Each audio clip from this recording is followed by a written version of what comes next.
Fique agora com o Bom Dia Rural, o programa de quem planta e produz. Oferecimento Cressol, sua melhor escolha.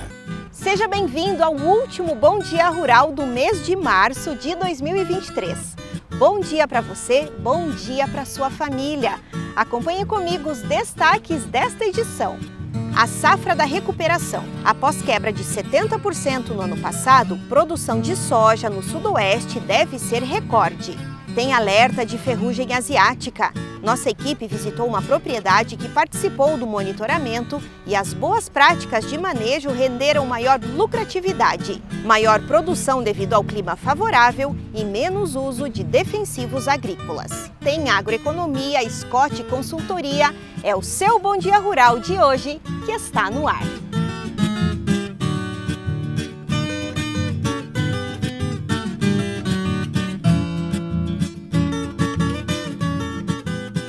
Quem cultiva grãos, nos últimos anos enfrentou dificuldades devido à estiagem. Mas nesta safra, os produtores estão otimistas. Tem expectativa de safra recorde na região sudoeste.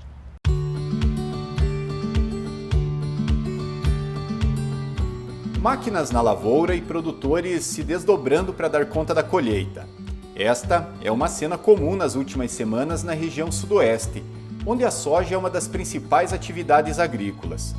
Para quem planta e colhe, esse é um momento de contabilizar a produção e de se recuperar após um ano de safra escassa. Em 2022, por exemplo, as perdas chegaram a 70%. Nesses últimos anos aí, aqui no sudoeste foi sofrido muito com a estiagem. O ano passado, na safra passada, produtores colhendo 20, 30, 40 sacas de soja por alqueire, ocasionando um grande transtorno na hora de cumprirem com seus compromissos, até renegociando dívidas em bancos e nas cooperativas. Nesta safra, no entanto, a conversa é diferente. Produtores aí colhendo média 180, 190 sacas de soja por alqueire, uma boa parte passando das 200 sacas por alqueire. No milho também não é diferente, produtores chegando aí a 450, 500 sacas por alqueire. Nos 27 municípios que integram a microrregião de Francisco Beltrão, a previsão é colher 1.200.000 toneladas do grão, quase 4 vezes mais que na última safra.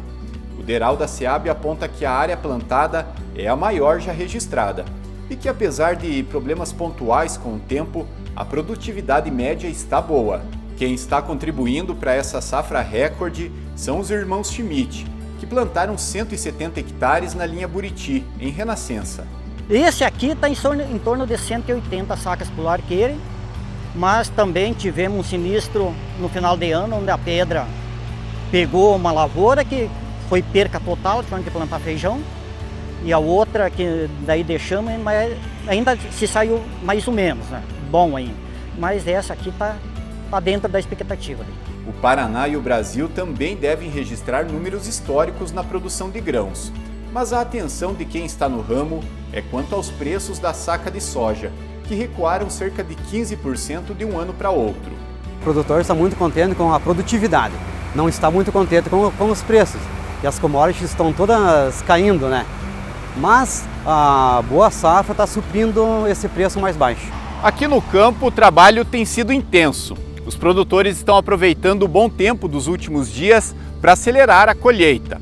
Só que os dados positivos desta safra estão contrastando com outro problema que se reflete nas estradas: a dificuldade em escoar toda essa produção aqui do Paraná até os portos para exportação. A gente passou por um período aí crítico no mês passado, questão de chuva em Paranaguá, problemas na BR-277. Isso ocasionou alguns períodos que a gente não conseguiu mandar para o porto por questões logísticas de não conseguir escoamento para o porto, Então isso fez com que a gente ficasse com o estoque cheio, e agora a gente está vendo o reflexo nesse momento. A gente está com o estoque praticamente cheio, tentando arrumar espaço para conseguir receber toda a produção dos nossos produtores, que é um motivo bom, que a produção está sendo muito boa nesse momento, mas a gente, por outro lado, tem esse problema de espaço para estocagem, ainda a gente tem esse problema. Com 75% da soja colhida na região, os produtores agora se preparam para as culturas da safrinha. E quem passou a vida inteira vivenciando os altos e baixos da lavoura dá a dica de como encarar cada safra. Com otimismo, porque a gente tem que lutar, cada ano é uma história, mas tem que ir sempre em busca de algo que a gente consiga vencer, né? E agora é hora de Scott Consultoria no Bom Dia Rural.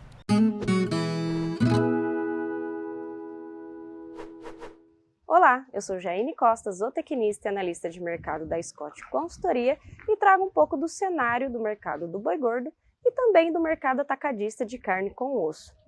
Na Praça Paulista, as indústrias que atendem ao mercado interno têm enfrentado uma certa resistência da ponta vendedora desde o alto embargo para a China.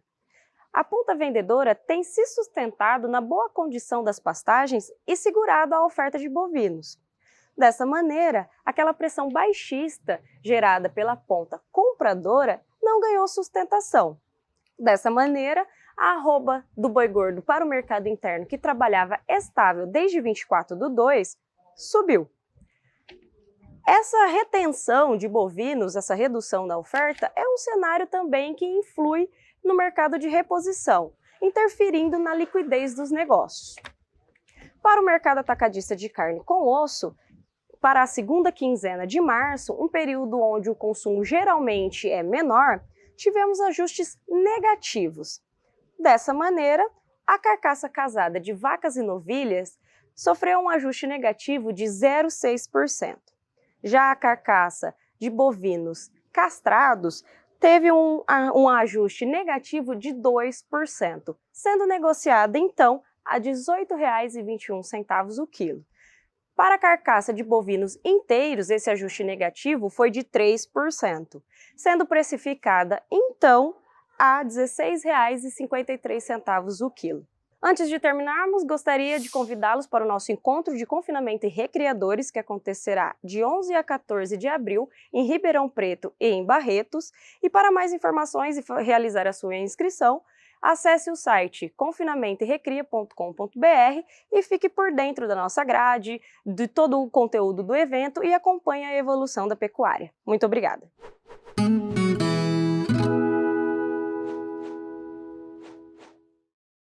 Toda semana no Bom Dia Rural tem análise e comentários do jornalista Luiz Carlos Baggio. Agora é a sua vez, Baggio. Bom dia!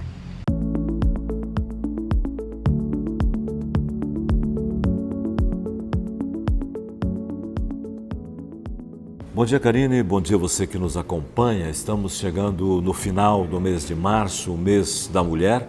E é importante a gente destacar a presença cada vez mais constante, cada vez mais forte da mulher no agronegócio. O agronegócio que até bem pouco tempo era um setor dominado completamente pelos homens. Nas últimas décadas, a representatividade feminina vem ganhando cada vez mais espaço. De acordo com dados do Ministério da Agricultura e Pecuária, em conjunto com a Embrapa e o Instituto Brasileiro de Geografia e Estatística, o IBGE, atualmente as mulheres administram mais de 30 milhões de hectares, o equivalente a 8,4% das áreas rurais do país. Segundo o levantamento do SEBRAE, são cerca de 1 milhão de mulheres comandando propriedades rurais no Brasil. Os 3 estados com maior presença feminina foram São Paulo, Mato Grosso e o Paraná. Além de liderar propriedades, as mulheres têm ocupado posições de destaque em empresas, indústrias e cooperativas. De acordo com a Confederação de Agricultura e Pecuária do Brasil, CNA, elas representam 30% dos profissionais do setor. No último governo, inclusive, tivemos uma ministra, a ministra Tereza Cristina, comandando o Ministério da Agricultura.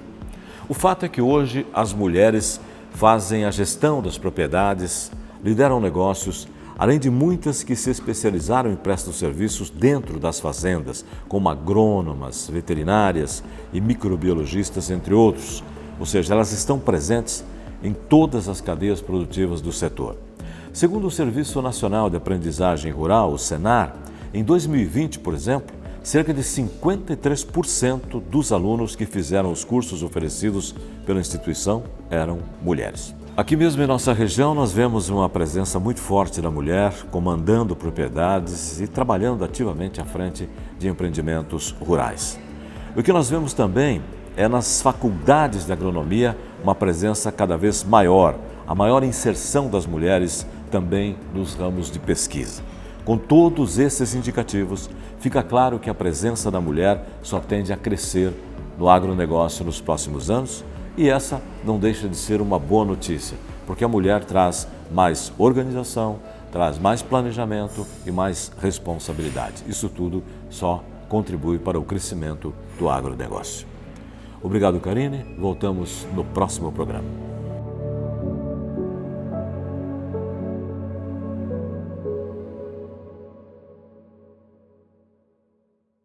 Obrigada, Bágio. Até domingo que vem. Assuntos do próximo bloco: ferrugem asiática e o mercado do mel na região sudoeste do Paraná. O Bom Dia Rural volta já.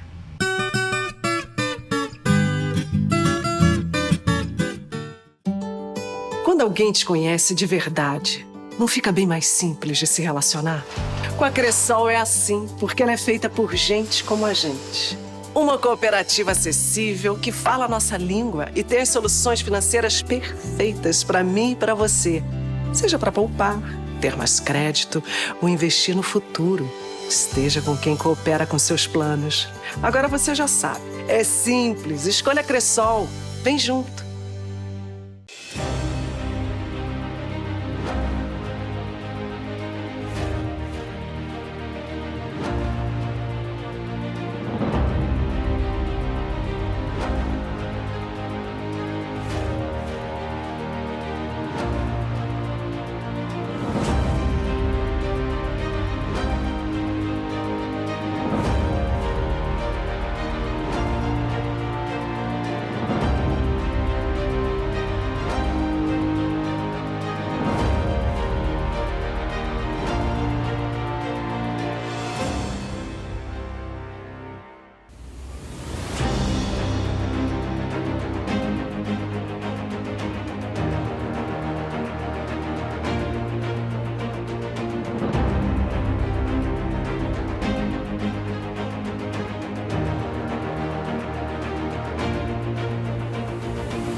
Visando a arquitetura moderna, a Vitral dispõe de uma ampla variedade de cores em seus perfis. Elas são capazes de dar um toque diferente e especial para qualquer ambiente arquitetônico e decorativo.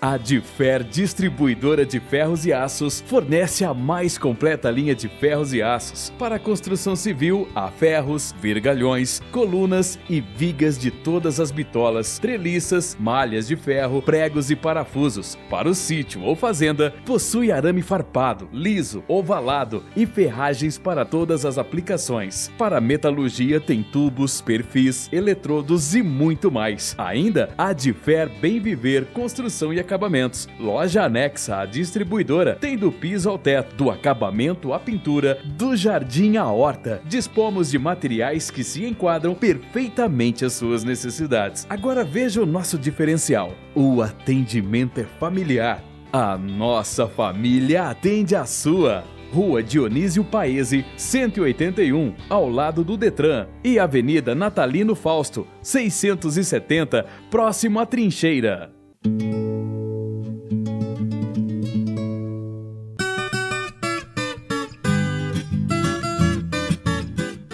Estamos de volta agora com boas notícias diretamente de Renascença. A nossa equipe visitou a propriedade do seu Francisco Migliorini. Ele está otimista com a produção de soja deste ano. E o controle da ferrugem asiática foi à risca.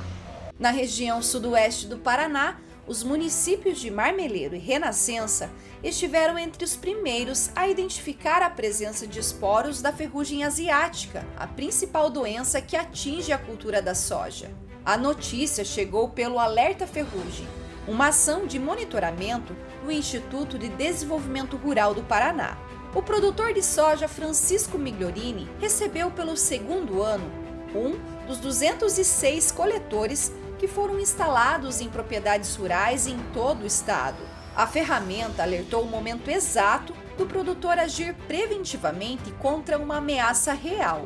Anteriormente, o manejo para o controle de pragas e doenças na soja tinha uma receita pronta que se repetia ano a ano. Não importava se a planta era sadia ou não, explica o produtor. A gente seguia uma receita, né? Você iria todos os anos fazendo da mesma forma, né? Era a mesma quantia de aplicação, então não se olhava tanto, às vezes, a presença de doença ou a praga, né? Queria aplicar mais para não ter problema, né? Mas nem sempre era usado o que precisava, né? Então, a partir do momento que faz esse acompanhamento e se percebe a presença da praga, a doença, aí se faz o controle, né? Tendo a necessidade. Então, com isso tem uma redução de uso, né, de fungicida, inseticida, só usado o que precisa. Uns 10 a 20% eu acho que dá para economizar. Nesta safra, seu Francisco conta que não teve problemas com insetos. A única ação de controle foi este da ferrugem asiática. O produtor fez 2 aplicações ao total. Além de economizar em defensivos agrícolas, o produtor vai lucrar mais. Francisco produziu o dobro nesta primeira área de soja colhida. Em uma área de 10 hectares, o produtor colheu 86 sacas, a maior produção da sua história. Teve uma produtividade de 86 sacas por hectare, né? Foi a primeira área colhida, né? Essa é a área que mais produziu até agora. Então, contente, né, com o resultado dela e vamos ver se a gente continua fazendo esse manejo para também dar certo, né? Dos últimos anos, essa foi a maior produtividade. Devido ao manejo bem feito e também o ano, né? Foi um ano que colheu bem. Não foi excesso de chuva e não teve falta, né? Então, o clima favoreceu e teve uma boa produtividade. Ano passado, a média foi de 40 sacas por hectare, 45 sacas por hectare. Para que o controle da doença seja eficaz, seu Francisco também recebe orientações quanto à qualidade da aplicação. Isso serve tanto para a ferrugem asiática quanto para o controle de outras pragas e doenças. Aqui nessa lavoura teve uma boa produtividade. As condições estavam bastante favoráveis para o desenvolvimento da doença. Então, a importância de sempre ter uma aplicação de fungicidas que tenham eficiência. E aí, agora, mais no final, agora teve um pouco mais de presença de doenças, que o clima estava mais chuvoso e o pessoal não conseguiu, os agricultores não conseguiram aplicar o fungicida em tempo hábil, então teve um pouco de presença assim, de ferrugem asiática.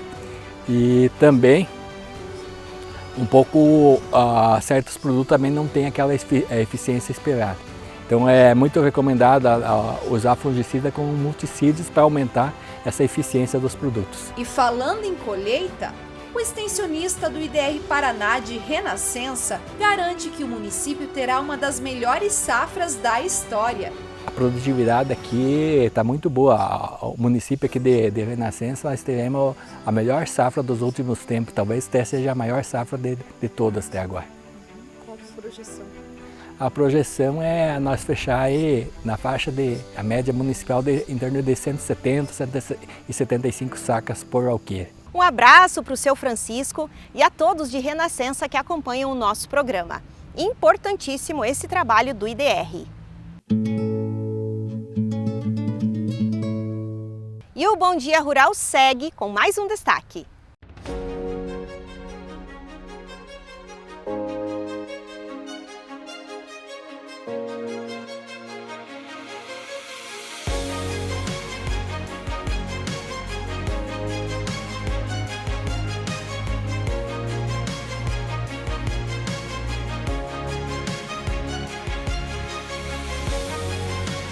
O Museu Etnográfico Histórico hoje, em 2023, ele precisa, de certa forma, se reposicionar. O resultado disso, então, dessa metodologia no espaço, são exposições com curadoria colaborativa.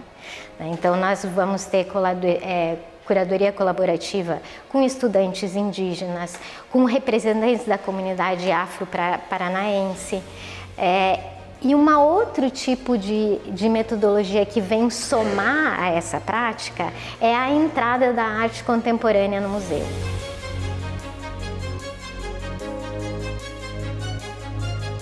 Ainda que eles mantenham um acervo muito bem cuidado e de peças mais históricas, antigas, eles também acabam abrindo espaço para que sejam pensadas questões contemporâneas e o museu não se torne só um depósito de peças antigas, mas se torne um local de pensar o contemporâneo.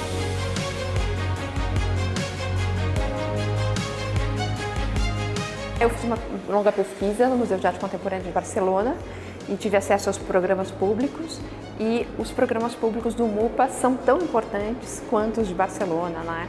E para mim esses dois museus, eles estão ali no mesmo lugar, no mesmo nível.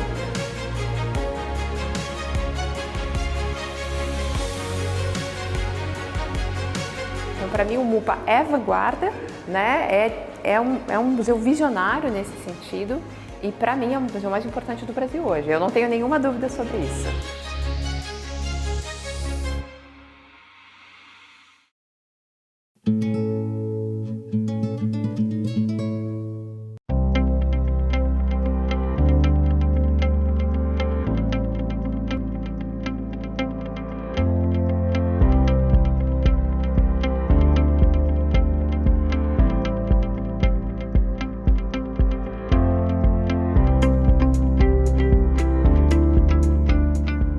Enquanto muitos jovens sonham em viver na cidade, outros idealizam ter um cantinho no campo, viver da terra e cultivar alimentos. Esta é a história da jovem Franciele Candeia, de 34 anos.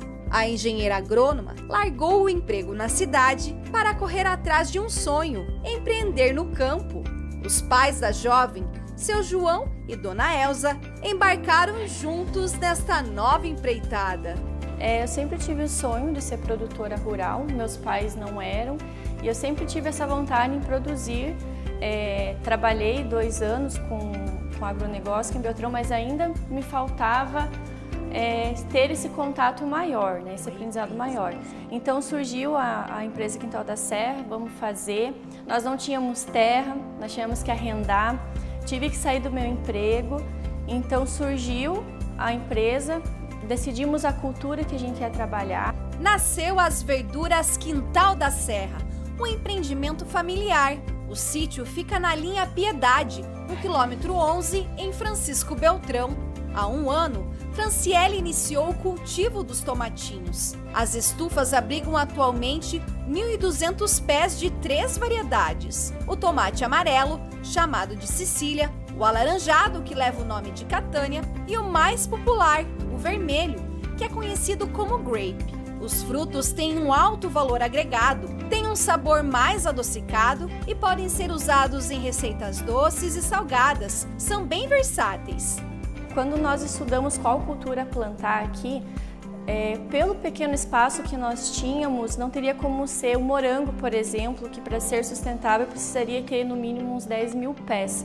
Então nós optamos pelo tomatinho. Hoje nós temos 1.200 plantas, né? Essas plantas aí produzem 8 quilos, então no espaço que a gente tem aí de estufa de 420 metros quadrados fica muito bom e uma pessoa consegue conduzir essa lavoura tranquilamente. Então, o sistema de produção que a gente trabalha hoje é o sistema de produção integrado. Ele alia as práticas, os métodos orgânico, né, com o convencional. Então, o método químico, biológico e ambiental. Então, no final, nós temos aí uma agricultura mais sustentável, mais rentável e que produz um alimento livre de químicos, livre de residual, né?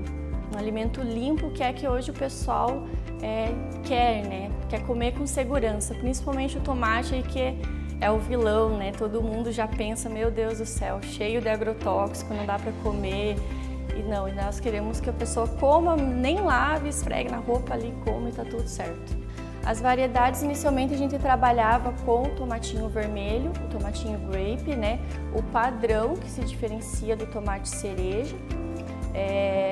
E depois, esse ano, nós entramos com colors, porque nós vimos que nós tínhamos uma clientela muito grande de crianças que gostavam de comer ele por ser docinho. Então, nós tivemos essa ideia de trabalhar com os coloridinhos para chamar mais ainda a atenção dessas crianças, né? Então, o vermelhinho ele é rico em licopeno e o laranjadinho amarelo ele vai ser aí rico em vitamina C, em beta-caroteno, em vitamina A também. Então, fica um complemento nutricional muito interessante. Mesmo com uma pequena área, a engenheira agrônoma encontrou uma maneira de produzir o ano todo. Nas estufas, há plantas em 3 estágios diferentes. Cada planta chega a produzir até 8 quilos por safra, que dura em média de 6 a 9 meses. A produção anual rende em média 14,5 toneladas. Nós estamos trabalhando com 3 idades diferentes na estufa, né, com um intervalo de dias de plantio de 60 dias de uma para outra, né, para isso deixar muito distante e ficar ruim de você trabalhar, conduzir essas plantas, dá muito mais serviço. Então 60 dias é o ideal e a gente consegue ter então produção o ano todo. Quando uma está parando, a outra continua, dá o tempo de você tirar essas plantas, manusear o solo, preparar tudo novamente. E não ficar sem atender os mercados, as pessoas físicas e sair, né? Porque o difícil, além de você entrar, é permanecer, né? No mercado, na comercialização. Toda a produção é comercializada em Francisco Beltrão. Além dos tomatinhos fresquinhos, que são vendidos nesses potinhos, Franciele agregou os molhos e geleias artesanais da Dona Elza. O tempero da mamãe é o que dá o toque especial. Eu sempre gostei muito de cozinhar, então assim, para mim é bem gratificante você pegar o produto lá, in natura no caso, você ir colher o produto e trazer aqui, você processar ele, assim, é bastante gratificante. Nos molhos nós usamos as ervas colhidas também nas estufas, né, que a Fran, ela agregou isso junto lá na estufa. Então assim, colhemos tudo natural, pegamos lá na horta e trazemos para cá. Ano passado, quando nós perdemos a nossa estufa no temporal, nós tivemos a ideia, né, uma colega nossa, uma amiga, que ela é chefe, a Lana Tesser, ela veio aqui e fez para nós produtos dos tomates que nós tínhamos perdidos. Como nós tivemos as plantas muito danificadas, quebradas, e não sabíamos o que ia acontecer, nós tivemos que processar tudo aquilo. Então surgiu os molhos, surgiu o ketchup, fizemos o confit, fizemos o tomate seco com especiarias e fizemos 2 geleias elaboradas para comer com churrasco e queijos, que elas são agridoce, levemente apimentadas, que é a nossa geleinha de morango com tomate e a de tomate verde. Seu João está contente em poder trabalhar junto com a filha. As coisas, elas não acontecem por acaso, me parece, né? Quando eu me aposentei, antes de eu parar de trabalhar já, existia o projeto de vir morar no sítio. Porque eu nasci e me criei no sítio, né? Mas não imaginava que a Fran viesse produzir, depois da formação dela, vir produzir aqui do lado da minha casa, deu tudo certo, né? E então, para mim, veio como um presente, na verdade, significa como se fosse um presente, porque daí me deu a oportunidade de poder estar ajudando mais, e no fato de eu estar aposentado, o tempo é o que não falta, né? Então foi muito legal e está sendo muito bom. Eu me divirto, na verdade, fazendo as instalações ali para ela. Está muito bom mesmo. É o desejo de todo pai, né, que os filhos se derem bem, né? É muito gratificante, é muito bom, porque é a realização de um sonho, né? E era um sonho assim que eu pensava lá para 10 anos, quando eu tivesse a terra, quando eu tivesse isso e aquilo, e na verdade foi rápido, foi no susto, foi na garra e na coragem e deu certo. Mesmo com os intempéries ali, nós 3 meses com a estufa em pé, perdemos tudo, tivemos que começar tudo de novo. né, com muita resiliência, que é preciso na agricultura. Então, isso nos deixa cada vez mais fortes e com vontade de continuar realizando e no futuro nós termos mais estufas, poder ter mais variedades, mais espaço para produzir. Essa é a intenção. Hora do abraço, hoje especial para todos os colaboradores, direção da Difer e da Rede Bem Viver e também para quem acompanha o Bom Dia Rural pelas redes sociais. O Osmar Arendi, a Isolde Maria Weschenfelder Baggio, o seu Valdir Baggio e o Leonardo Baggio. E também quero mandar um beijinho especial para minha filhota Maria Clara, que hoje está acompanhando a mamãe nas gravações. Bom Dia Rural volta domingo que vem, às 10 horas da manhã e, claro, esperamos por você. Uma linda e abençoada semana a todos. Tchau, tchau.